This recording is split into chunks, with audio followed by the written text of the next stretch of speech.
ihalin sa atin ang mensahe na yan ng kanyang maganda at magaling na anak, na Vice President Sara Duterte.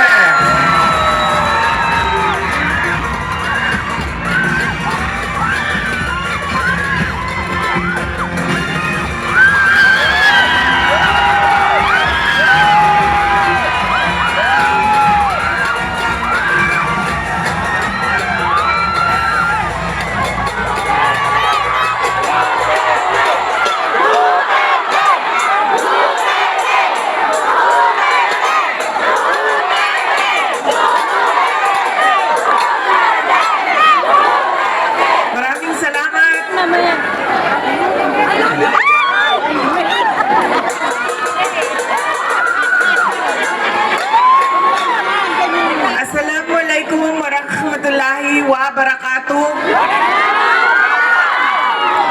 Madayaw mayong gabi kaninyong tanan. Magandang gabi sa inyong lahat. Unahin ko po muna ang aking mga pagpapasalamat. Nagpapasalamat tayo sa ating babalik na Mayor Isko Moreno Dumagoso sa kanyang pagpapahiram sa atin ng stage, ng ilaw, ng kuryente, ng mikropono para mapaabot sa inyo ang aming mga mensahe ngayong gabi na ito. Pangalawang pagpapasalamat ay sa inyong lahat, mga kababayan, dahil marami sa inyo ang hindi pa kumakain, hindi pa nagluto, pero nandito galing pa sa trabaho, pero nandito kayo para makinig sa amin at sa aming mga mensahe para sa bayan. Maraming salamat po sa inyong lahat.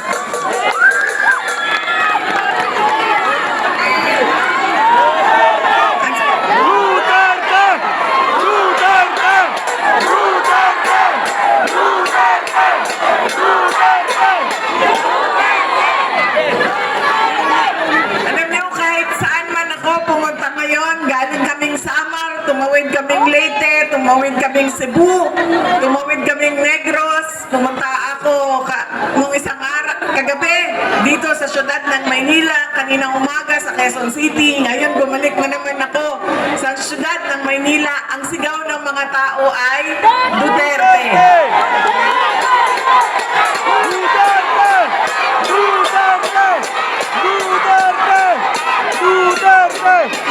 Baka lang po, nakakalimutan ninyo na hindi po ako kandidato ngayong eleksyon na ito. Pero nandito ako para maglabas ng nararamdaman ng karamihan ng taong bayan sa ating pamahalaan ngayon. Pero tapusin ko po muna ang aking mga pagpapasalamat. Ang sunod po na pagpapasalamat ay mula sa akin, personal, sa inyong lahat, mula sa mga kasamahan ko at sa aming opisina sa tanggapan ng pangalawang Pangulo, sa inyong patuloy na suporta at pagtitiwala sa aming lahat. Maraming salamat po sa inyong mga kababayan. At ang huling pagpapasalamat ay mula po sa pamilya namin, ang pamilya Duterte. Napakalaki ng utang na loob namin sa inyong lahat sa pagkakataon na ibinibigay ninyo sa amin na makapaglingkod sa ating bayan. Dako, kaayo, ang amuang utang nga kabubuton kaninyong tanan sa oportunidad na ginahatag ninyo kanamo nga makaserbisyo sa ato ang nasud. Daghan kaayong salamat. Daghan salamat. Alam nyo, marami sa ating mga problema ngayon ay dahil sa ugali nating mga Pilipino kung paano tayo pumipili ng leader ng ating mga komunidad at ng ating bayan.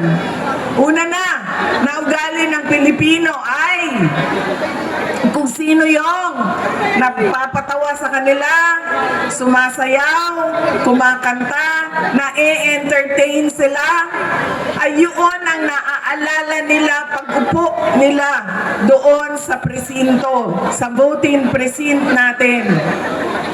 Hindi na natin tinatanong, ano ba ang pangako ng tao na ito nung siya ay tumayo sa entablado para mangampanya.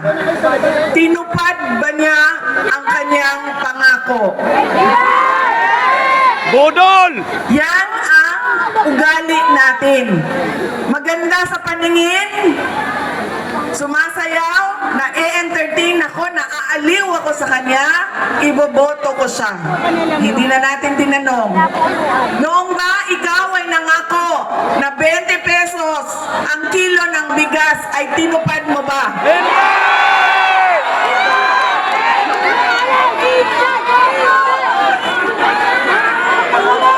Bibim Bagag!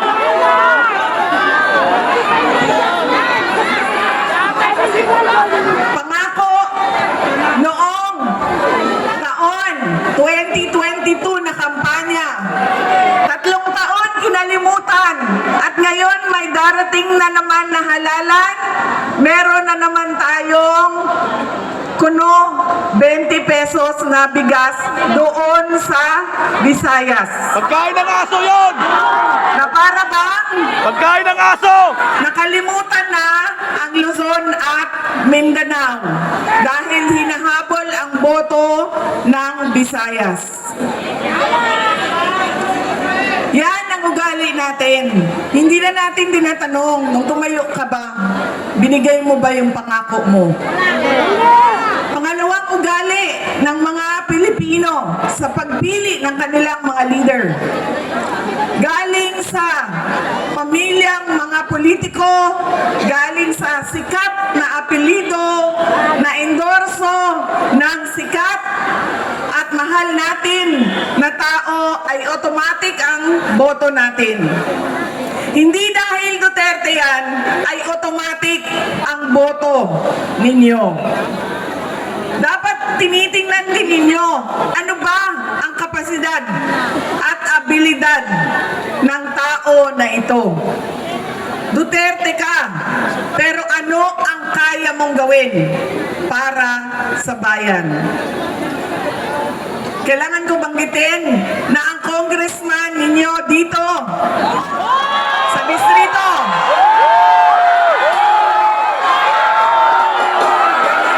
ay, inendorso mo ba?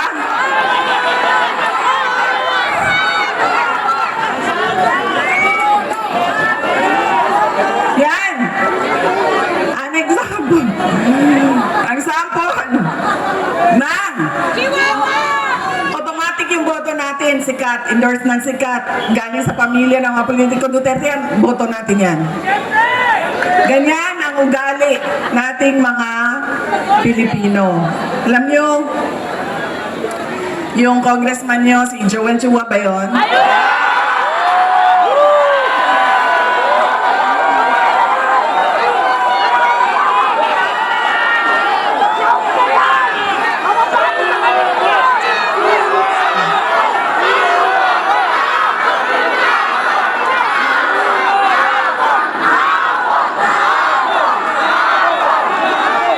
Sabi nung isang kaibigan ko na tiga Cebu, na kaibigan din niya.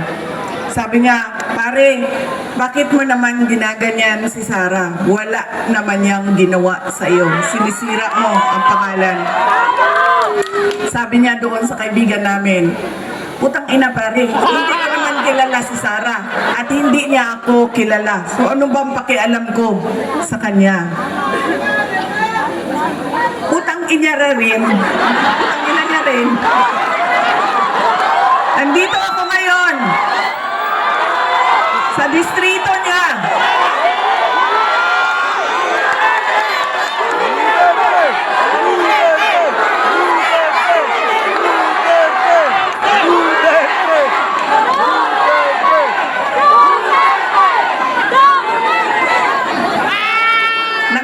magpapakilala ako sa inyong lahat.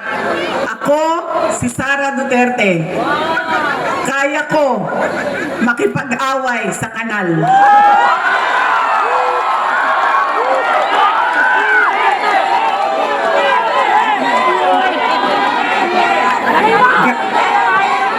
Kami, kung saan kami galing, doon sa Mindanao.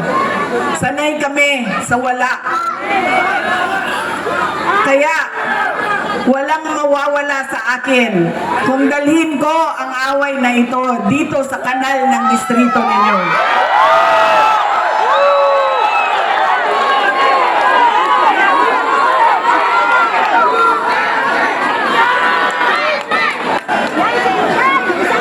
Mga sis, saan kayo galing?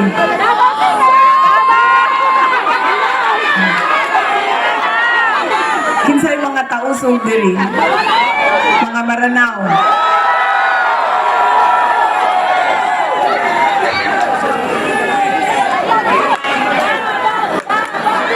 Kinsay mga Bisaya.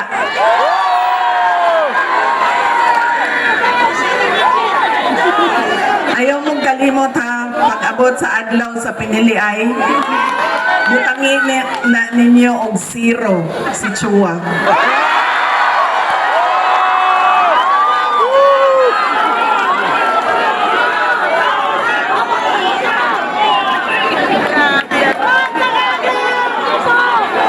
Pangalawa, sikat na apelido, pamilyang politiko, automatic ang boto natin. Pangatlong, ugali ng mga Pilipino sa pagpili ng kanilang mga leader.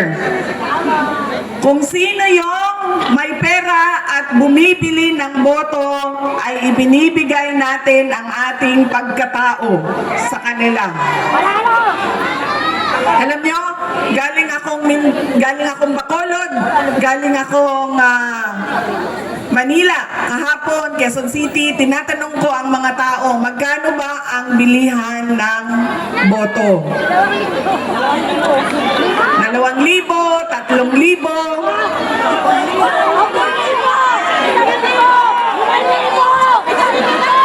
Meron pang bilihan ng boto na tawag ay tupad, akap, AX, maip, ginawa ng legal ang pagbibili ng pagkatao ng mga kababayan natin. Yan ang ugali natin. Kung sino yung magbabayad, bibigay ko sa kanya ang boto niya. Tanggapin natin ang pera. Bakit hindi? Galing naman yan sa gobyerno. Hindi na, ibibigay ko yung buong paako sa inyo kung merong politiko nagbibigay ng pera na galing sa bulsa niya. Lahat yan, galing yan sa pondo ng gobyerno. Buwis natin yan. Tax natin yan na binabayad natin. Tanggapin nyo ang pera. Pero, pag-isipan nyo, dapat ba itong tao na ito na maging leader ng aming komunidad? Dahil, pag binibigay natin ang boto natin at hindi natin pinag-iisipan ang ating initiate na pangalan, babalik na naman tayo doon sa hindi ko na kailangan ibigay ang pangako ko sa inyo habang ako ay nangangampanya dahil binayaran na kita para sa boto mo. Ano pa ba ang obligasyon ko sa iyo?